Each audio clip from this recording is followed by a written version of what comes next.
So ఈ వచ్చినటువంటి వారు చెప్పినటువంటి దాన్ని కూడా స్వాగతిస్తాం డెఫినెట్గా. మాకంటే మెరుగైనటువంటి ఆల్టర్నేటివ్నో లేదా పాత పెన్షన్ విధానాన్నో వారు తీసుకొస్తారంటే డెఫినెట్గా వాళ్ళు స్వాగతిస్తారు, వాళ్ళతో నిలబడతారు, తప్పలేదు కదా.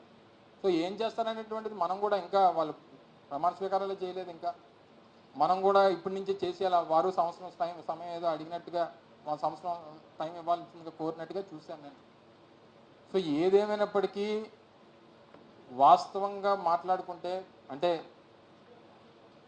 పచ్చిగా మాట్లాడుకుంటే జనానికి ప్రజలకి ఏం కావాలనేటువంటి దాన్ని కానీ ప్రజల తాలూకు సాటిస్ఫాక్షన్ లెవెల్స్కి చేరడం అనేటువంటిది ఏ నాయకుడి వల్ల సాధ్యం కాదనేటువంటిది అర్థమైంది. ఏం చేస్తే సాటిస్ఫై అవుతారనేటువంటి దాంట్లో కూడా ఈరోజు ఇన్ని చేసిన తర్వాత, చెప్పినటువంటి ప్రతి హామీని నిలబెట్టుకున్న తర్వాత, సరే మీరు అన్నట్టు 1 or 2 ఇష్యూస్ ఏదన్నా ఉన్నా ఈ స్థాయిలో నిలబెట్టుకున్న తర్వాత కూడా వారిని ఏ రకంగా మనం సాటిస్ఫై చేయలేకపోయాం అనేటువంటిది ఫలితాల్లో అర్థమవుతా ఉంది. సో దీన్ని ఏ రకంగా ఓవర్కమ్ చేయాలనేటువంటి దాని మీద, ఏ రకంగా దీన్ని ఏ రకంగా పాసిఫై చేయాలి, ఏ రకంగా కరెక్ట్ చేసుకోవాలనేటువంటి దాని మీద డెఫినెట్గా సమీక్ష జరుగుతుంది. అది గవర్నమెంట్ ఉద్యోగస్తుల లేకపోతే ఇంకొక వర్గం అనేటువంటిది డెఫినెట్గా దీని మీద అందరూ కలిసి మాట్లాడుకొని నిర్ణయాలు తీసుకుంటాం.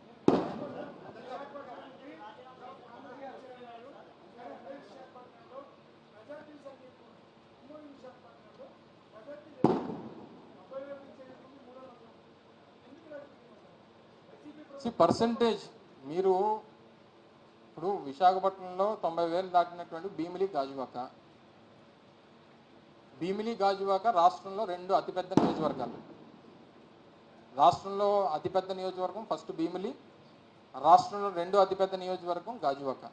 3,55,000 ఓట్లు భీమిలిలో, 3,35,000 ఓట్లు గాజువాకలో ఉన్నాయి. మీరు పర్సంటేజ్ ఆఫ్ ఓటింగ్ చూసిన తర్వాత గతంలో వచ్చినటువంటి ఓటింగ్స్, గతంలో నాగిరెడ్డి గారు గాజువాకలో గెలిచినప్పుడు వచ్చినటువంటి ఓట్లు 72,000, నేను ఓడిపోయినప్పుడు 64,000 వచ్చాయి నాకు. సో గతం కన్నా ఒక 8,000 ఓట్లు వైఎస్ఆర్ కాంగ్రెస్ పార్టీకి నష్టం కలిగింది. కానీ ఇందులో జరిగినటువంటి రాష్ట్ర వ్యాప్తంగా ఈ స్థాయిలో మేజర్ కాన్స్టిట్యున్సీస్లో మెజారిటీస్ రావడానికి గల కారణం ఓట్ ట్రాన్స్ఫర్ అనేటువంటిది కూటమి పార్టీల మధ్య 100% జరిగిందనేటువంటిది కనబడతా ఉంది.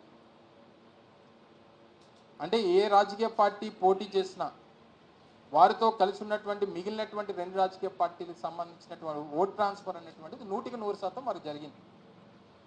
సో సహజంగా ఏమనుకుంటాం, నా సామాజిక వర్గానికి చెందినటువంటివో లేదా నా ప్రాంతానికి సంబంధించిన